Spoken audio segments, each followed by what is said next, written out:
My wife was almost arrested on our own front lawn by police who had no idea they were about to handcuff the city's brand new chief of police. All because our HOA president decided not answering the door was suspicious enough to call 911. I watched the smug look on that woman's face melt into pure terror the second my wife pulled out her badge. And that's when everything changed. Act 1. The conflict begins. We had only been in Maple Grove for 2 weeks when the nightmare started. This was supposed to be our dream neighborhood. Quiet streets, nice houses, friendly neighbors, or so we thought. Sarah, my wife, had just gotten a huge promotion. She asked me to keep it quiet for now, told me to say she worked in finance if anyone asked. I didn't question it. She's always been the smart one, and if she wanted privacy, I figured she had her reasons. Then came Deborah. Late 50s sharp haircut, the exact. Let me speak to your manager style. She marched up to me like she owned the place and shoved a binder into my hands. I'm Deborah, HOA president. These are the rules. Read them all. 300 pages of nonsense grass-length mailbox colors, even the acceptable shade of beige for garage doors. She didn't ask if I had questions. She just narrowed her eyes and said, "I'll be checking in." From that moment, I knew we were in trouble. And of course, Sarah came outside right then carrying a box. Deborah's stare locked onto her like a hawk spotting prey. "And you are?" she demanded. Sarah smiled politely. "Sarah Michael's wife." Deborah tilted her head, squinting. "You look familiar. What do you do for work?" Sarah didn't blink. "Finance. Pretty boring stuff. I thought that would end it." But the way Deborah looked at her like she smelled a lie made my stomach twist. It only got worse from there. Daily emails. Our tree was too tall. Our car too close to the curb. Our trash cans angled wrong. Always CCing the entire HOA board. Always trying to humiliate us.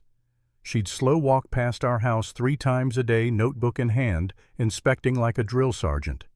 Neighbors whispered stories she fined someone $300 for a garden gnome facing the wrong direction. Forced another family to repaint their fence 3 times. Someone even had to give up their dog because Deborah filed endless noise complaints. I tried laughing it off at first, but truthfully, I felt powerless. And when you feel powerless in your own home, it eats at you. Act 2. Escalation and the twist. The breaking point came on a Thursday. Sarah was in a work call when Deborah started pounding on our front door. I'm not talking about polite knocking, I mean fists slamming nonstop for 20 minutes. She even yelled through the window, "I know you're in there. I'll show you who runs this neighborhood." Sarah told me about it later, calm as ever. "She's escalating," she warned. But me? I laughed nervously, trying to hide the knot in my gut. The next day, an official-looking envelope appeared in our mailbox. Deborah had filed an official violation. The accusations: failure to maintain neighborly communication standards and creating a hostile environment by refusing reasonable interaction. It threatened fines up to $5,000. I felt sick reading it. My first instinct was to pack up and leave. I even called my mom that night. "Maybe we should stay with you for a while. This woman's insane." My mom laughed and told me I was 35 years old, not a kid running home every time someone was mean. But I couldn't shake the fear. And then Deborah finally snapped. I saw her one afternoon setting up a tripod on her lawn, talking into her phone, live streaming. My coworker gave me a ride home, and even he noticed, "Is she seriously live streaming about your house?" We laughed awkwardly, but inside I felt dread. Minutes later, I heard her voice shrieking into her phone. "Hello, 911. I need to report an emergency. There's a suspicious woman at 3427 Maple Street. She refuses to answer the door. She could be a criminal. I saw her sneaking around like someone on a wanted poster." My blood ran cold. She was calling the cops on Sarah for not answering the door. I wanted to scream, to run outside to tell her to shut her mouth before she ruined our lives, but I froze. I kept thinking, what if Deborah was right? Not about Sarah being a criminal, but about her hiding something. Sarah had been secretive lately. Late phone calls, strange meetings. Was there a chance, no matter how small, that my wife wasn't telling me the whole truth? I hated myself for doubting her, but in that moment I did. 20 minutes later, sirens cut through the air. A police cruiser pulled up. Officer Martinez, young and nervous, stepped out. Deborah sprinted to him, pointing at our house like she'd caught a terrorist. "She's dangerous. Arrest her." That's when Sarah walked out. Calm, collected, like she'd been waiting for this moment. Martinez's hand drifted toward his holster when Sarah reached behind her back. Deborah shrieked, "She's armed." But instead of a weapon, Sarah pulled out something that froze everyone in place, Martinez included. A silver badge that gleamed in the sunlight. Not just any badge, Chief of Police. Martinez snapped to attention so fast he nearly tripped. "Chief Johnson, ma'am, I didn't realize." His words stumbled over themselves. "And Deborah." Her jaw dropped so far I thought it might hit the pavement. That was the twist. The woman Deborah had been harassing, humiliating, and calling a criminal was her city's top cop. Act 3.